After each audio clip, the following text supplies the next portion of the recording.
Ji, tunggu nanti kita nak ambil temperature Ji. Minta maaf Okey. Assalamualaikum warahmatullahi wabarakatuh.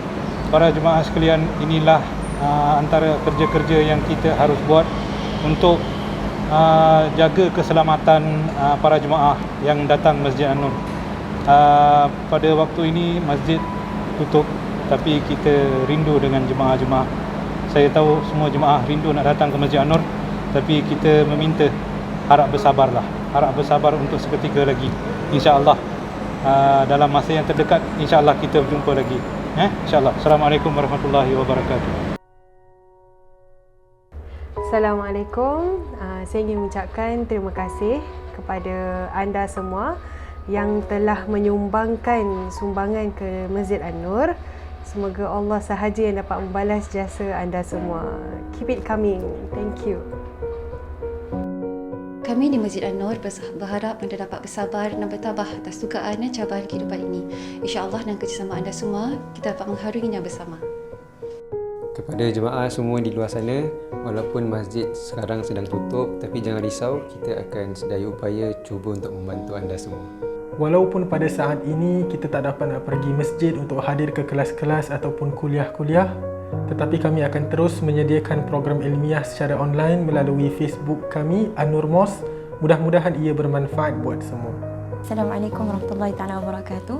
Kami daripada Masjid An-Nur ingin mengajak jemaah sekalian untuk jangan patah hati, kuatkan semangat, kuatkan rasa tabah tu. Kenapa? Dan teruskan berdoa. Sebab apa? Walaupun pintu-pintu masjid tertutup dan kami faham keadaan tersebut, namun pintu-pintu langit terus terbuka untuk doa-doa kalian. Teruskan berharap pada Allah Subhanahu Wa Taala untuk keadaan kembali pulih insya-Allah. Kami dari Masjid An-Nur ingin memberikan semangat kepada jemaah sekalian agar hadapi dengan tabah segala ujian daripada Allah Subhanahu Wa Taala.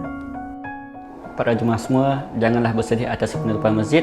Teruskan doa dan tanamkan kerinduan kepada masjid. InsyaAllah akan dipermudahkan semuanya insyaAllah. Kami pasti semua sedang merasakan kesepian di hati, kesunyian di jiwa.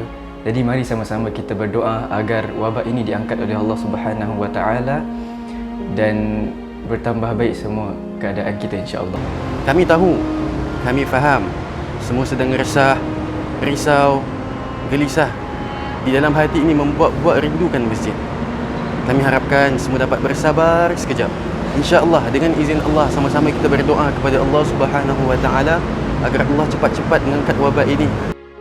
Jangan khawatir, walaupun masjid ditutup, pegawai SDO kami akan cuba sedaya upaya untuk menghulurkan bantuan kepada yang memerlukan. Kami daripada Masjid An-Nur ingin memberi perangsang pada jemaah-jemaah semua. Oleh kerana penutupan masjid, janganlah kita berfikiran yang negatif. Harap kita sama-sama berdoa agar dapat dihindarkan daripada segala kesusahan ini, daripada penyakit ini, agar kita sentiasa dilindungi Allah dan dipermudahkan segala urusan yang sedang kita hadapi sekarang. Harap bersabar, banyakkan berdoa kepada semua umat Islam di dunia ini. Bismillahirrahmanirrahim. Assalamualaikum warahmatullahi wabarakatuh. Kami di Masjid An-Nur sangat berterima kasih kepada para jemaah yang prihatin tentang perkembangan di masjid, dan kami semua alhamdulillah ingin mendoakan anda semua sihat bersama keluarga, dan harapan kami adalah agar situasi di Singapura ini berkenaan dengan situasi COVID-19 ini akan berakhir, dan mudah-mudahan kita berdoa agar masjid-masjid di Singapura akan dibuka pada masa yang terdekat ini.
Allah sentiasa bersama anda.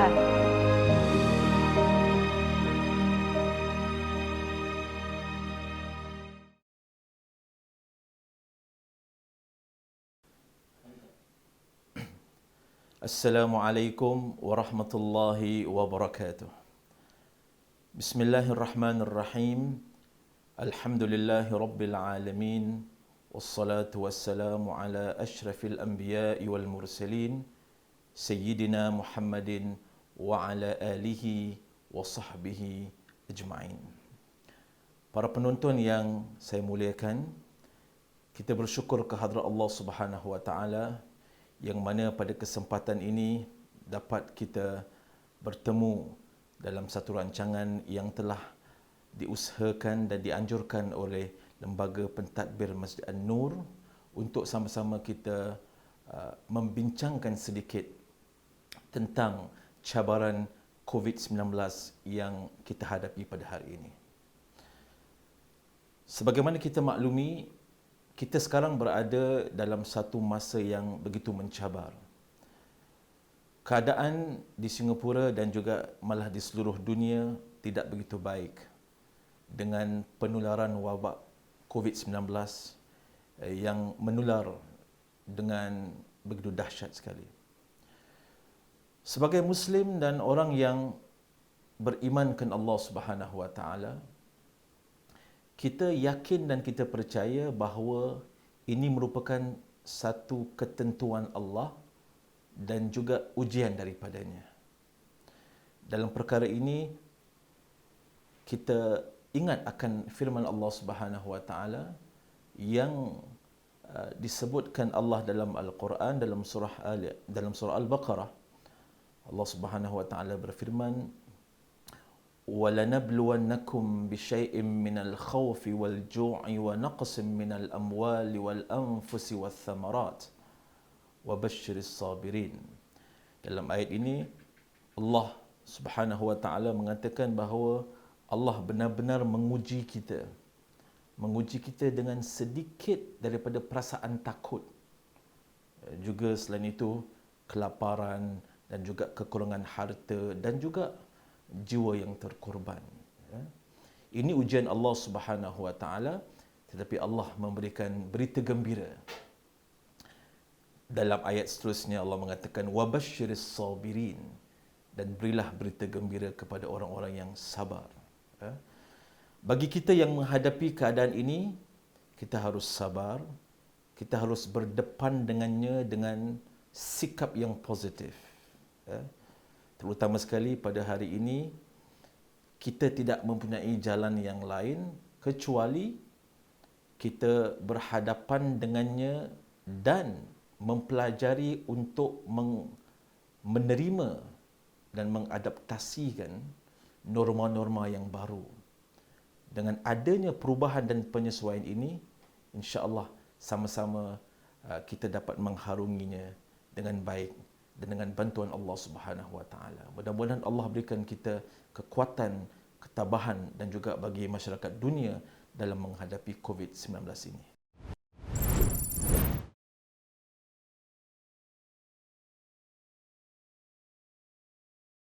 Bismillahirrahmanirrahim. Dalam kita berdepan dengan wabak penularan COVID-19 ini, saya rasa apa yang paling penting adalah bagi kita untuk mempunyai pendekatan ataupun cara respon yang baik.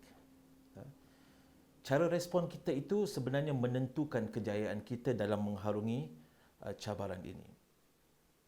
Respon kita yang paling utama, saya kira, adalah kita harus melakukan perubahan dan penyesuaian. Tanpa kedua-dua ini, kita tidak akan dapat mengharungi cabaran ini dengan berkesan dan baik. Baik, apakah yang dimaksudkan dengan penyesuaian ataupun perubahan yang harus kita lakukan ini? Sekiranya kita lihat, sejak bermulanya penularan wabak ini, kira-kira dalam 2 bulan yang lalu, keadaan kehidupan kita telah berubah. hidup kita ini telah berubah.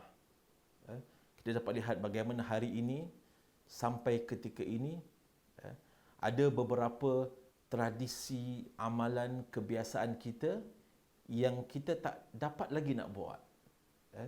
Seperti contohnya berjabat tangan, contohnya kita berada dalam satu majlis yang ramai, ataupun isu penutupan masjid itu sendiri adalah sesuatu yang kita tidak pernah jangkakan sebelum ini. Namun ia telah berlaku. Kita harus berubah dan kita harus menyesuaikan diri. Perubahan yang pertama, saya kira yang harus kita lakukan adalah merubah cara pemikiran kita. Cara pemikiran yang positif, yang kita perlukan, ditambah dengan sikap kita yang berani dan bersungguh-sungguh dalam kita melakukan sesuatu demi mengurangkan penularan wabak yang kita hadapi ini.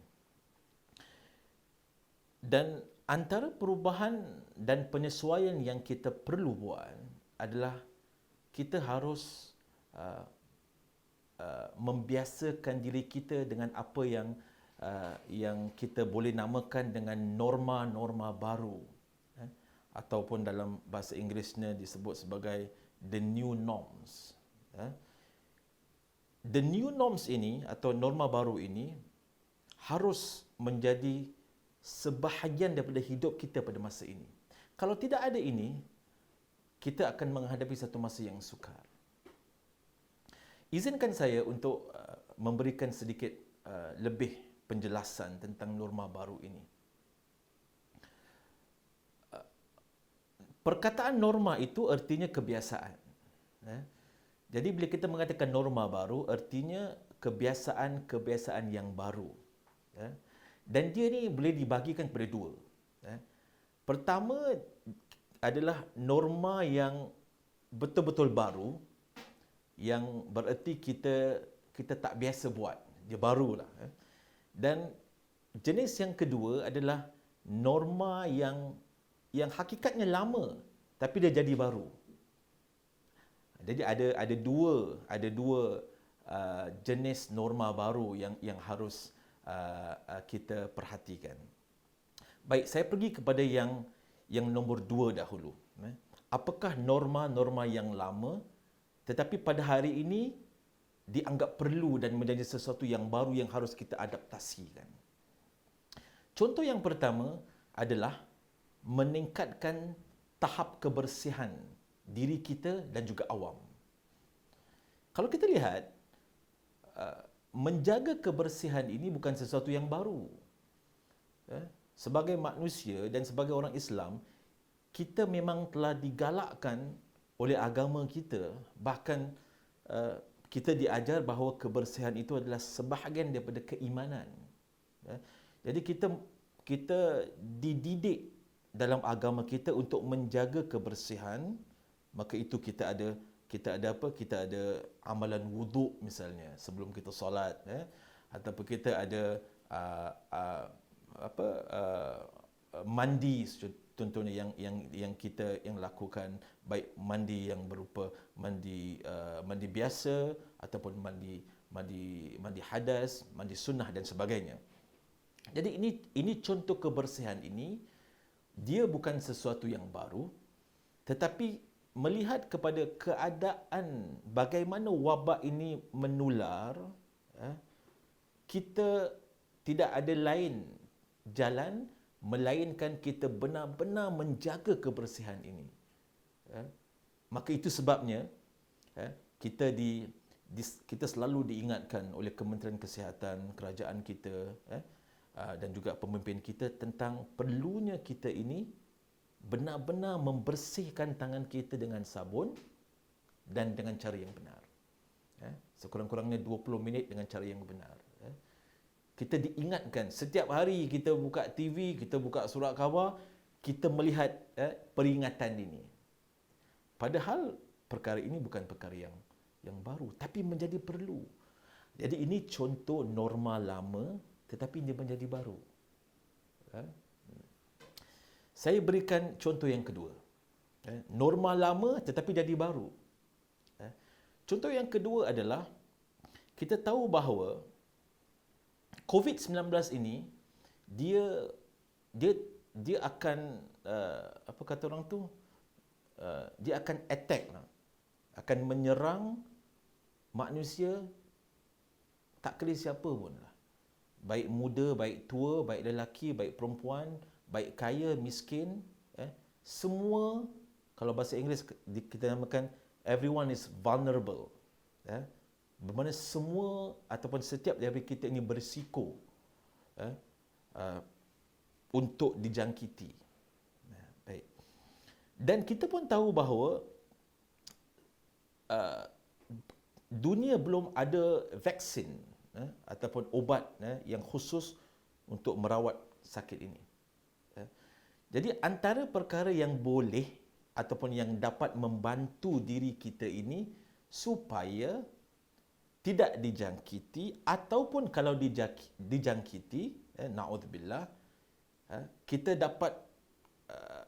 dapat melawannya adalah dengan meningkatkan kita punya imunisasi. Our immune system harus diperkuatkan. Dan untuk menguatkan imunisasi kita ini, kita tahu kita harus makan makanan yang sihat. Kita harus makan buah-buahan sebagai contoh, makan sayur-sayuran dan menjaga diet dan pemakanan kita. Baik. Perkara ini bukan perkara yang baru. Tentang penjagaan makanan, makan sayur, makan buah-buahan, jaga tahap kesihatan bukan perkara yang baru. Tetapi hari ini ia menjadi sesuatu yang lebih diperlukan.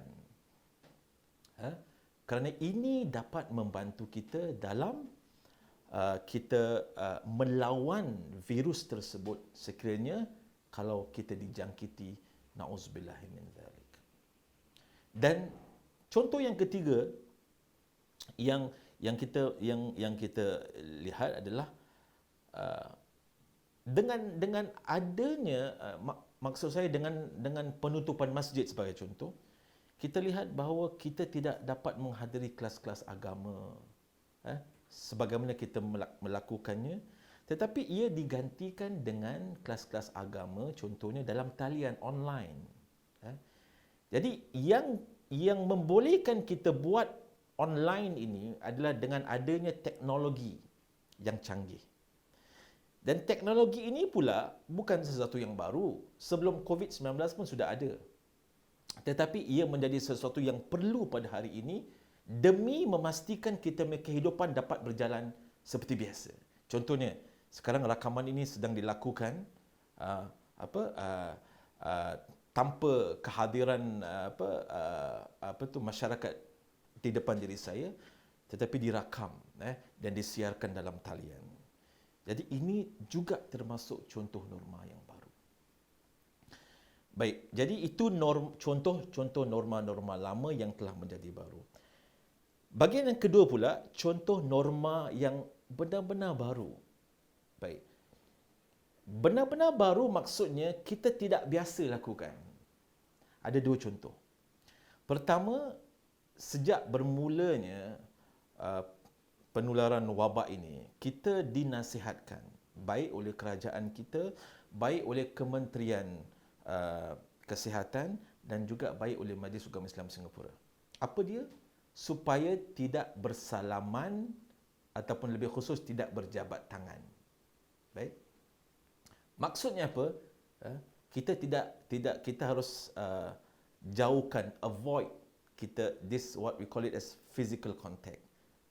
Kena berjabat tangan ni atau musafahah dalam bahasa Arab ini, dia perlu kepada physical contact.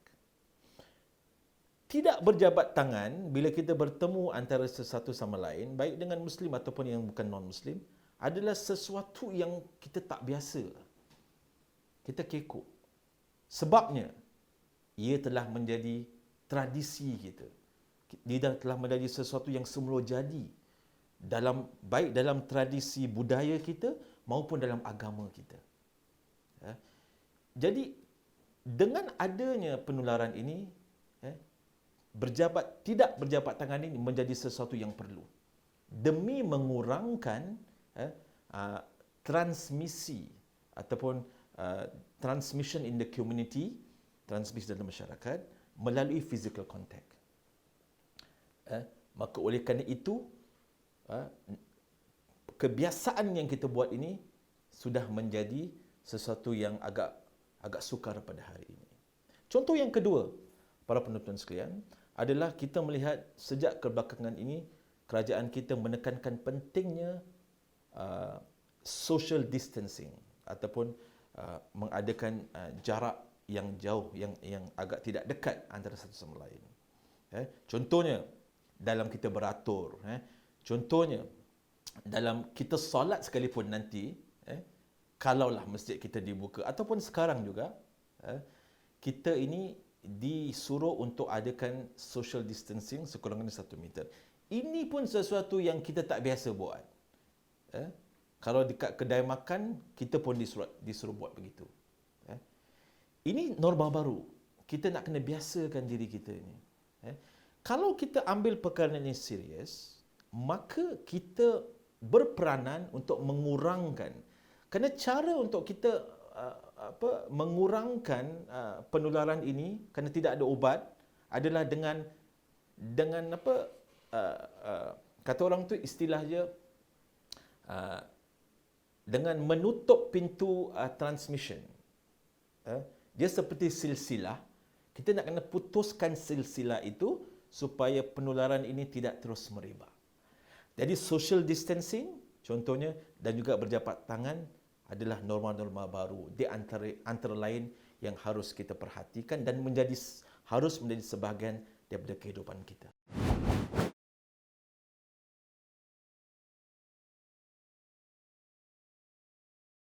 Bismillahirrahmanirrahim.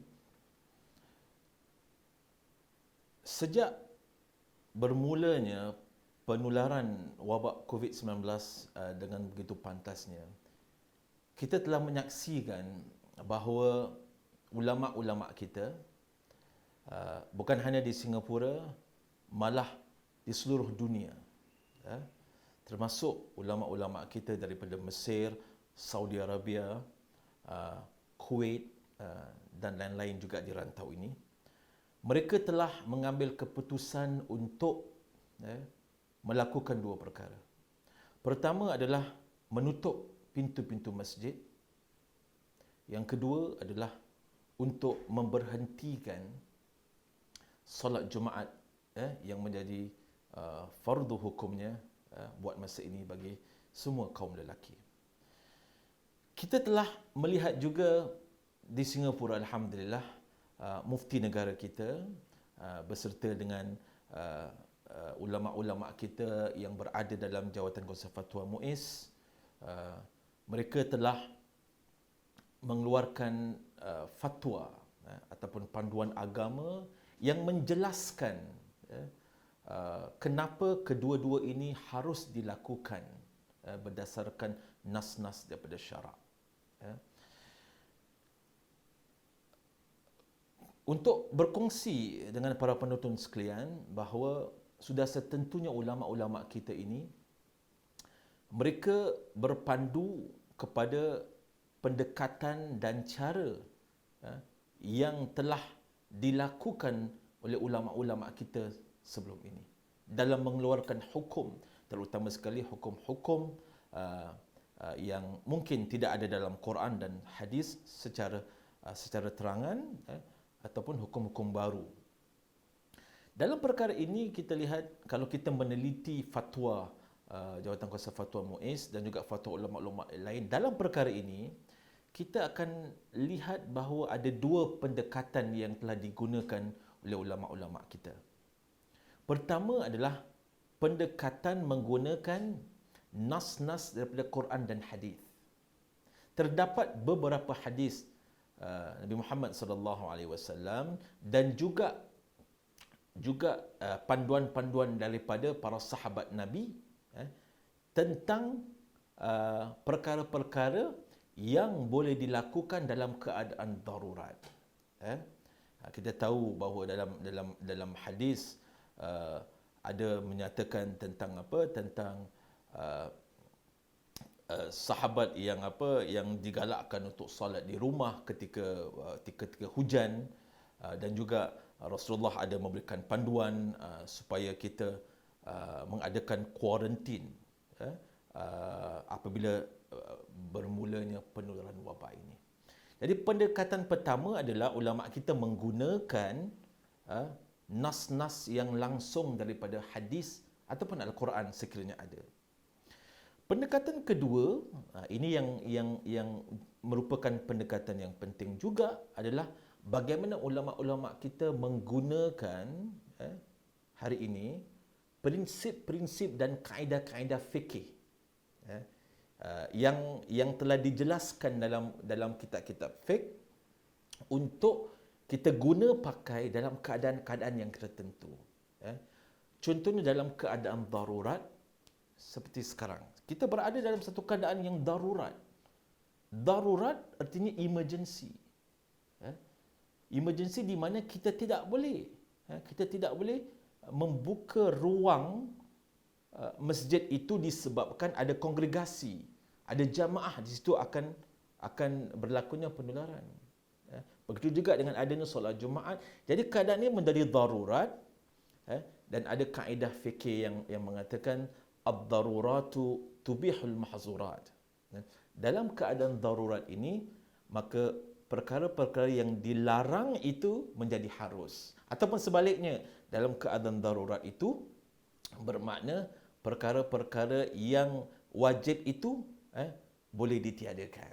Contohnya sekarang kita lihat solat Jumaat ditiadakan kerana kita berada dalam keadaan darurah. Dan ulama pun ada mengatakan ada dua keadaan yang menunjukkan kita berada dalam keadaan darurah, iaitu khauf dan uzur, ketakutan dan keuzuran. Kedua-dua ni wujud, bermakna kita dibolehkan.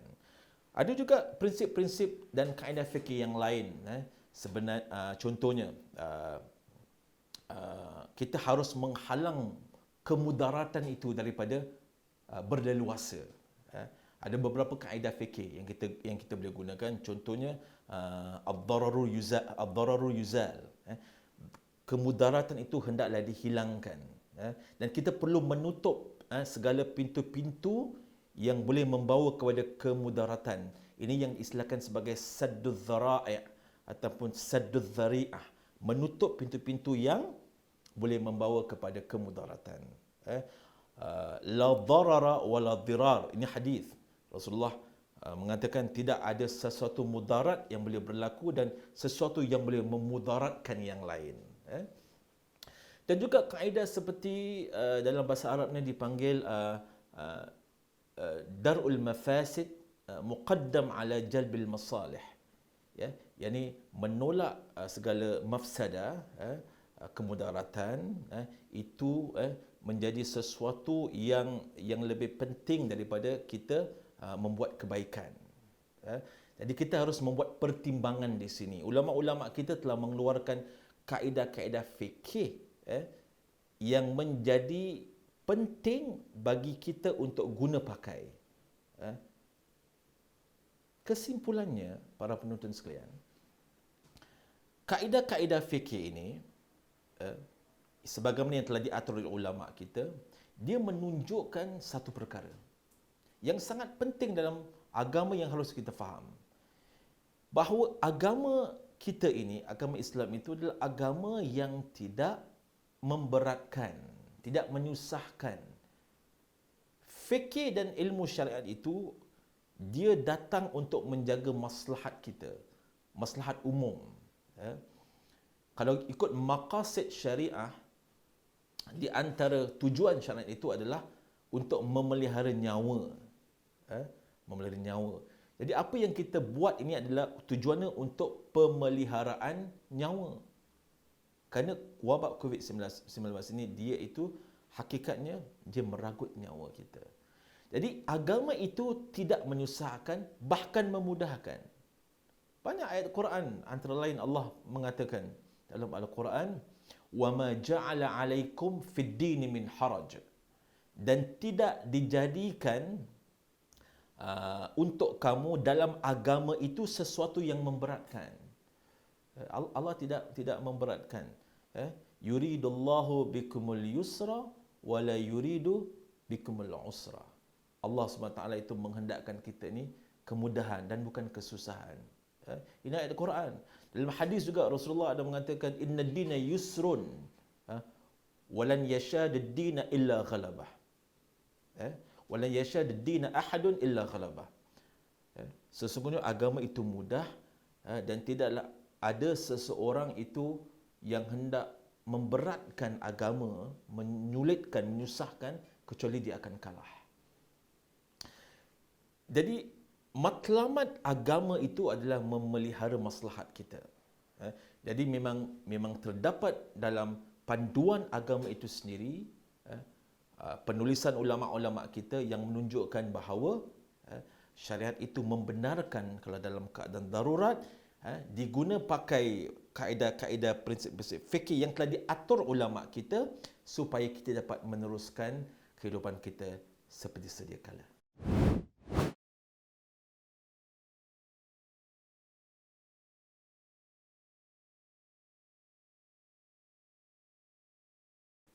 Bismillahirrahmanirrahim. Dalam kita menghadapi cabaran COVID-19 ini, kita tidak lari daripada ataupun kita tidak dapat lari daripada suara-suara walaupun suara-suara ini datang daripada segelintir masyarakat kita yang sedikit ini yang biasanya mereka itu tidak, hakikatnya mereka itu salah faham tentang agama kita ataupun mereka tidak mempunyai ilmu yang benar. Maka disebabkan kedua-dua sebab ini, maka kita dengar suara-suara yang mengatakan sebagai contoh, kenapa kita perlu tutup masjid? Apakah kita tidak takut kepada Allah? Kita takut kepada virus dan sebagainya. Baik, bagi umat Islam harus kita faham bahawa segala apa yang telah ditentukan oleh ulama-ulama kita, contohnya tentang penutupan masjid ataupun tidak solat Jumaat dan sebagainya, kesemuanya mempunyai sebab yang telah jelas, fatwa yang telah jelas, dan kita tidak perlu untuk membahaskan lagi sebab-sebab perkara ini. Dalam perkara ini ada dua soalan yang mungkin kita boleh tanya. Pertama, kenapa masjid itu ditutup, dan kedua, bolehkah ia ditutup? Dan kita pun telah menjawab kedua-dua soalan ini bahawa kita berada, kalau kenapa, jawapannya mudarat. Boleh tak? Boleh, sudah ada jawapan daripada ulama. Jadi dalam perkara ini, apa yang harus kita faham bahawa tindakan yang dilakukan oleh ulama-ulama kita untuk menutupkan masjid adalah satu tindakan yang wajar. Yang wajar kerana itu juga merupakan perintah Allah Subhanahu Wa Taala. Kita menutup masjid berarti kita menjalankan agama kita. Ini yang orang salah faham. Kerana sebab penutupan masjid itu adalah berdasarkan pemeliharaan nyawa dan sebagainya. Jadi dalam perkara ini terdapat segelintir masyarakat yang agak confused, keliru dengan dua konsep utama ini, iaitu konsep tawakal dan konsep usaha. Baik, izinkan saya menjelaskan dua konsep. Kedua-dua ini adalah satu konsep, adalah konsep agama.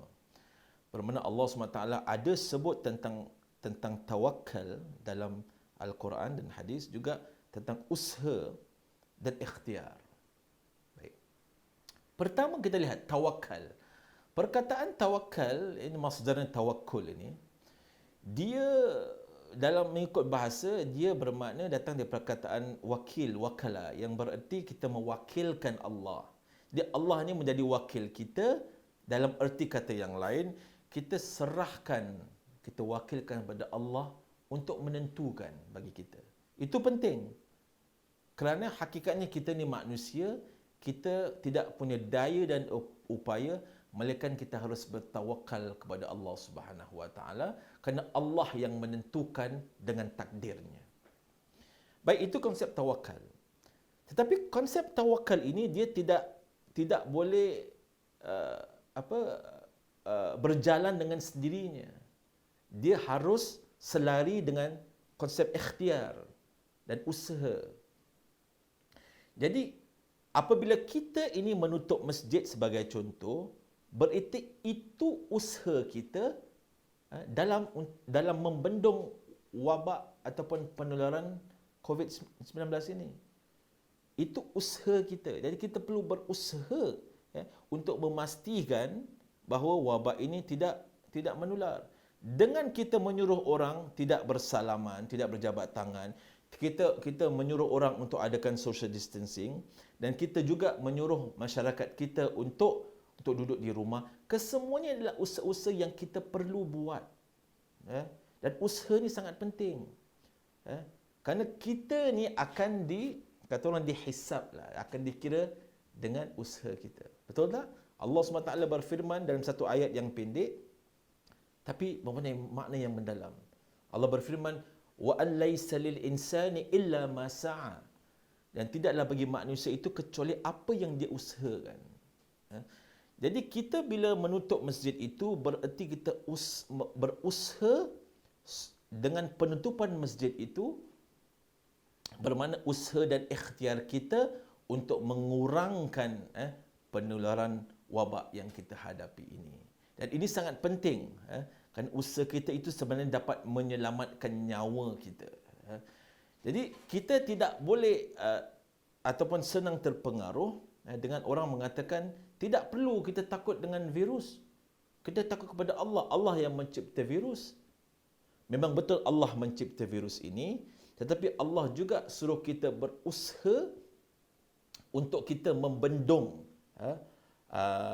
wabak ini daripada terus menular. Satu contoh yang mudah untuk kita menjelaskan perkara ini, hubungan antara usaha dan tawakal ini adalah kehidupan kita setiap hari. Kita lihat saja kehidupan kita pada hari ini.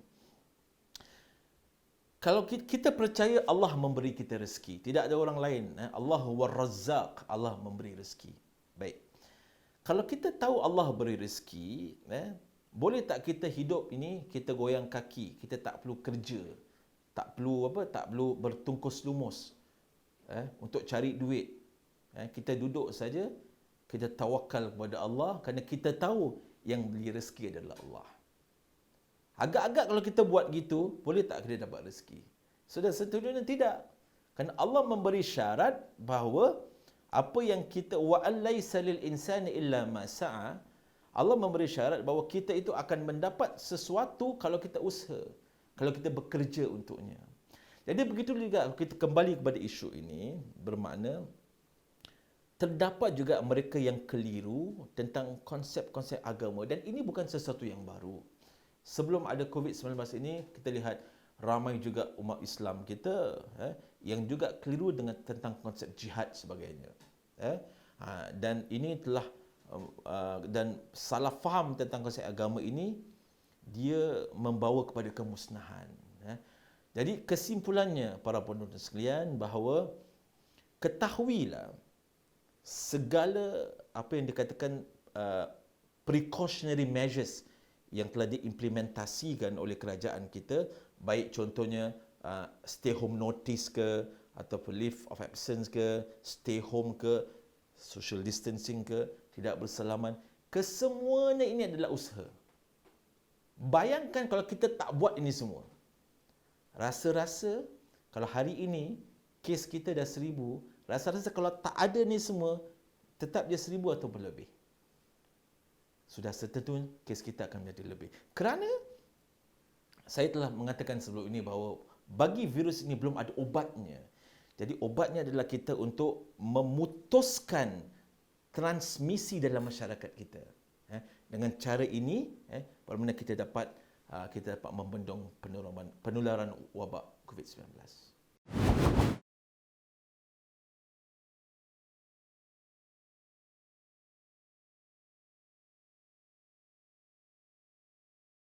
Sebagaimana yang telah saya kongsikan sebelum ini, bahawa apa yang akan menentukan kejayaan kita dalam mengharungi wabak COVID-19 ini adalah respon kita. Saya teringat pesanan daripada sebahagian orang yang mengatakan pada saat ini apa yang berlaku itu tidak begitu penting. Kerana yang dah berlaku itu dia berlaku, tetapi yang lebih penting adalah bagaimana respon kita terhadap apa yang telah berlaku. Jadi respon kita yang termasuk juga pendekatan kita, dia memainkan peranan. Saya ulang lagi sekali, respon kita ini dia penting, dan respon kita yang utama yang kita harus buat adalah kita harus benar-benar serius dalam melakukan penyesuaian dan juga perubahan. Jadi ini kita harus ambil sebagai sesuatu yang amat penting sekali, yang mana kita tidak ada, kata orang itu, tidak ada pilihan. There is no choice for us. Kita perlu berubah dan kita perlu menyesuaikan diri. Pertama sekali, menyesuaikan diri daripada segi pemikiran kita, berarti kita harus berfikiran lebih positif, lebih rasional, lebih berani, dan sikap kita bertanggungjawab dan dengan penuh keyakinan. Ini adalah sikap, attitude yang perlu kita ada. Pertama, jadi apa yang menentukan kejayaan kita adalah kita harus mempunyai sikap yang sedemikian. Sikap termasuk apa yang saya katakan tadi, pemikiran yang positif, lebih rasional, sikap yang berani, bertanggungjawab dan juga keyakinan. Kedua, apa yang dapat membantu kita menentukan kejayaan kita ini adalah kita benar-benar ambil serius dan melakukan norma-norma baru yang telah kita bincangkan. Bermakna contohnya, kita harus ambil peranan. Jangan kita merasakan benda ni tak penting. Jangan kita merasakan kita tak berjabat tangan ini tak penting. Kalau kita tidak berjabat tangan dengan teman kita ataupun ustaz kita, hatta ibu bapa kita, itu tidak berarti kita tidak hormat mereka. Kita dan mereka pun faham ada sebab kenapa kita tidak berjabat tangan. Jadi jangan kita mengambil benda ini sebagai sesuatu yang remeh dan tidak penting. Ini sangat penting. Begitu juga dengan contoh yang lain seperti social distancing. Dia sangat penting. Begitu juga bagi mereka yang telah diarahkan untuk duduk di rumah ataupun diisu dengan LOA dan SHN dan sebagainya, tolonglah. Kita untung ada pemerintah yang sangat tegas. Tapi kalau kita sendiri tidak mengambil tanggungjawab atau mengamalkan social responsibility, bermakna kita ini akan menjadi sebab penularan ini akan terus berlaku. Penularan akan terus berlaku, tetapi kita berperanan untuk mengurangkan penularan ini. Jadi kita harus melakukan perubahan pada sikap dan juga perbuatan kita. Jadi ini penentu kejayaan kita. Yang seterusnya adalah sebagaimana kita telah menyatakan sebelum ini bahawa norma-norma baru ini harus kita hidupkan. Kebetulan saya telah menulis sebuah makalah yang bertajuk pengisian ibadah tatkala masjid ditutup, dan kita boleh baca sekiranya kita berminat, di mana saya menjelaskan bahawa walaupun dengan penutupan masjid sekalipun, ibadah kita tetap akan berterusan dan boleh berterusan seperti sedia kala. Apa yang kita tidak dapat lakukan hanyalah sedikit saja. Contohnya berjamaah di masjid dan iktikaf. Tapi yang lain, sembahyang jemaah masih boleh diteruskan. Baca Al-Quran masih boleh diteruskan. Qiyamul Lail masih boleh diteruskan. Berinfak masih boleh diteruskan. Belajar agama masih boleh diteruskan. Jadi banyak yang boleh diteruskan daripada sikit. Sikitnya antara lain yang boleh saya ingat pada kita adalah kita tak berpeluang iktikaf. Tak apalah, i'tikaf tu sunnah. Dan juga kita tak perlu sembahyang jamaah seperti biasa. Tetapi ibadah kita ini sesuatu yang boleh diteruskan, malah diperkuatkan lagi. Terutama sekali kita akan masuk bulan Ramadan.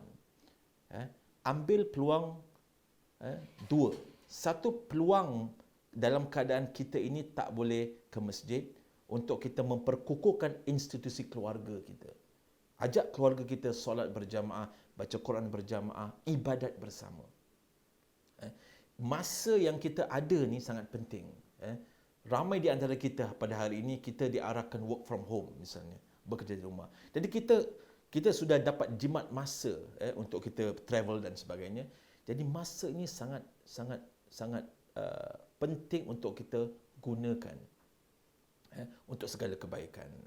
Dan juga kita harus mengambil satu sikap yang positif bahawa Ramadan kita walaupun akan menjadi satu Ramadan yang berlainan, tetapi Ramadan barakah dan hikmahnya tetap kita dapat. Ramadan kita itu dia bergantung ataupun keberkatan Ramadan itu bergantung kepada ibadat kita. Masjid adalah penting dan merupakan simbolik. Tetapi bukan itu sahaja yang menjadikan Ramadan kita bermakna. Ramadan kita itu dia bergantung kepada bagaimana kita memanfaatkan waktu yang Allah berikan dalam sebulan Ramadan kita ini. Jadi inilah di antara perkara-perkara yang harus kita lakukan, kita ambil serius, dan inilah yang dinamakan sesuatu yang menjadi penentu kejayaan kita. Para penonton yang saya muliakan, sebagai penutup bicara, saya ingin mengambil kesempatan ini untuk mengucapkan berbanyak terima kasih, khususnya kepada pihak lembaga pentadbir Masjid An-Nur dan sekalian warga kerja masjid, dan tidak lupa juga kepada mereka yang berada di belakang tabir rakaman ini, dan juga para hadirin dan hadirat, para penonton sekalian yang sedang menyaksikan video ini. Marilah sama-sama kita bermuhasabah dalam arti kata kita menerima ketentuan Allah. Dan penerimaan ini harus kita benar-benar merasakan, sebab kita difahamkan bahawa COVID-19 ini akan berlarutan buat masa yang agak panjang. Jadi dengan ketentuan Allah ini kita menerima dan kita terus berusaha. Allah SWT mengatakan la yukallifullahu nafsan illa wus'aha. Allah itu memberikan kita kekuatan, kebolehan, keupayaan untuk kita menghadapi ini. Tetapi yang lebih penting, kita harus menjadikan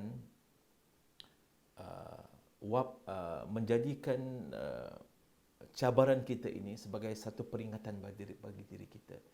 Peringatan yang utama adalah Allah hendak memberikan kita seperti wake up call supaya kita kembali kepadanya. Dalam perkara musibah ini, ayat yang pada awal saya mengatakan tadi, Allah mengatakan berikan kesabaran kepada as-sabirin wa basyiris sabirin. Siapakah orang-orang yang sabar ini? Ayat seterusnya kita lihat, alladzina idza asabathum musibatun qalu inna lillahi wa inna ilaihi raji'un ulaika alaihim salawatun min rabbihim wa rahmah wa ulaika humul muhtadun. Dan ayat tersebut kita sering membaca inna lillahi wa inna ilaihi raji'un apabila ada kematian. Padahal Allah mengatakan alladzina idza asabathum musibah. Jadi mereka yang ditimpa musibah seperti kita ni.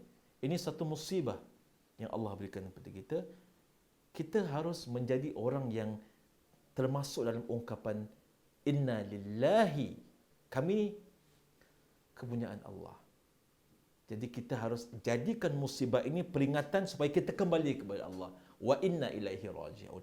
Kalau kita dapat kembali kepada Allah dengan ada musibah ini yang berlaku, bermakna kita menjadi mudah-mudahan ulaika alaihim salawatun min rabbihim wa rahmah.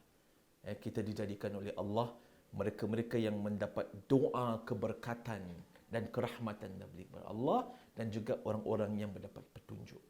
Mudah-mudahan Allah SWT menjadikan kita di kalangan orang-orang yang sabar, orang-orang yang mendapat petunjuk dan di kalangan mereka yang dapat berfikiran positif, dapat mengadaptasikan dengan norma-norma yang baru, dan kita juga digolongkan oleh Allah SWT kejayaan dalam kita mengharungi perkara ini. Dan pada waktu yang sama, saya mengajak para penonton sekalian, jangan lupa kita doakan mereka-mereka, terutama sekali mereka-mereka yang telah terkorban atau menjadi korban dalam wabak COVID-19 ini, dan juga kita mendoakan mereka-mereka yang terlibat dalam usaha membendung, daripada mereka-mereka yang bekerja di hospital, mereka-mereka yang membantu, dan tidak kira sesiapa saja, kesemua kita berada dalam satu masa yang sukar, dan bersama-samanya kita dapat benar-benar merasakan kepentingan SG United ini sebagai satu masyarakat dan sebagai satu ummah. Mudah-mudahan Allah berikan kita kekuatan untuk sama-sama kita harungi. Aqulu qawli hadza wa astaghfirullahal azim li wa lakum wa billahi taufiq wal hidayah. Wassalamualaikum warahmatullahi wabarakatuh.